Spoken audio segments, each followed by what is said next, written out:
আসসালামু আলাইকুম। প্রতিদিনের মতো আজকে একটি নতুন ভিডিও নিয়ে চলে আসলাম। আশা করি সবাই ভালো আছেন। তো এই যে কালকে বারান্দার কাপড়-চোপড় আজকে জানলায় নিয়ে আসছি। কারণ বৃষ্টিতে আবার সেগুলো ভিজছে, রাতে ভিজছে, সকালে ভিজছে। তো কি আর করব, পরে বাধ্য হয়ে বারান্দায় কিছু মেলে দিছি আর কিছু মানে জানলায় মেলছি। আসলে বাচ্চা-কাচ্চা থাকলে এমনই হয়, কাপড়-চোপড় অনেক হয়ে গেলে তখন কিছুটা বারান্দার জানলায় মেলতেই হয়। তো সকালে একটু বিরিয়ানি গরম করছিলাম, ইমুকে অফিসে দিয়ে দিছি, আর বাকিটা আমি এখন সকালে খাচ্ছি নাস্তা হিসেবে। তো আজকে কী রান্না করব বুঝতেছিলাম না, তো পাঙ্গাস মাছ ভাজি করে নিলাম। আর ইদানিং আমি আনাসের জন্য আলাদা করে একটু তরকারি রান্না করি। এই যে দুন্দুল ভাজি করব, অল্প করে কেটে নিচ্ছি ওর জন্য, আর আমাদের জন্য ঢেঁড়স কাটছি, আর বাবুর জন্য কুমড়া তরকারি রান্না করব মাছ দিয়ে। তো এখানে আমি একটু তাড়াতাড়ি করতেছিলাম, দেরি হয়ে গেছে, বসাই দিব। তো আমি ঢেঁড়সগুলো একটু পানিতে ভিজিয়ে রাখার কারণে কেমন জানি একটু ঢেঁড়স থেকে যেমন বের হয়, এগুলো বের হইতেছিল। তো আর তরকারিটা না আমি আসলে কেমন হলুদ লবণ মরিচ ভালো করে দিইনি মনে হইতেছিল পরে। তো এই যে আমি এখন কষাই নিব একটু পানি দিয়ে হালকা। তারপরে আমি আনাজকে গোসল টোসল করাই দিব, খাওয়াই নেই এখনও। তো আমি তরকারিটা ভালো করে নাড়াচাড়া দেওয়ার পরে একটু করে নিব।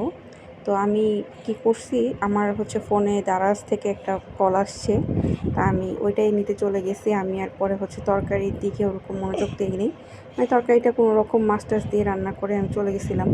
তো এই যে আমি উস্তা আলু ভাজিটা পরে এসব করে নিছি, আনাজকে গোসল করাইছি। তো এই যে মাছের তরকারিটা রান্না করলাম যেটা। তো দারাজ থেকে আমাকে কল দেওয়ার কারণ আমি একটা অর্ডার করছিলাম। তো এতদিন আরও 4-5 দিন আগে অর্ডার করছি, তো তারা কনফার্ম করছে, কিন্তু কবে ডেলিভারি দিবে সেটা জানাই নেই। তো আজকে হঠাৎ করে ফোন দিয়ে বলতেছে তারা ডেলিভারিটা নিয়ে আসছে। তো এই যে আমি কয়েকটা অলমেন্ট অর্ডার করছিলাম। তো আসলে আমার কাজই এগুলা। আমাকে ইমো হাত খরচের টাকা দিছিল, নিজের জন্য কিছু কেনার জন্য। তো সেটা দিয়ে আমি ঘরের জিনিস কিনে বসে আছি। তো জানি না ইমো আসলে কী বলে। তো এগুলো একটা সুবিধা আছে যে আপনার ওয়ালে পেরাক লাগাইতে হয় না, বা কিছু করতে হয় না। এটা ডাবল টেপ ইউজ করা যায় যে কোনো জায়গায়।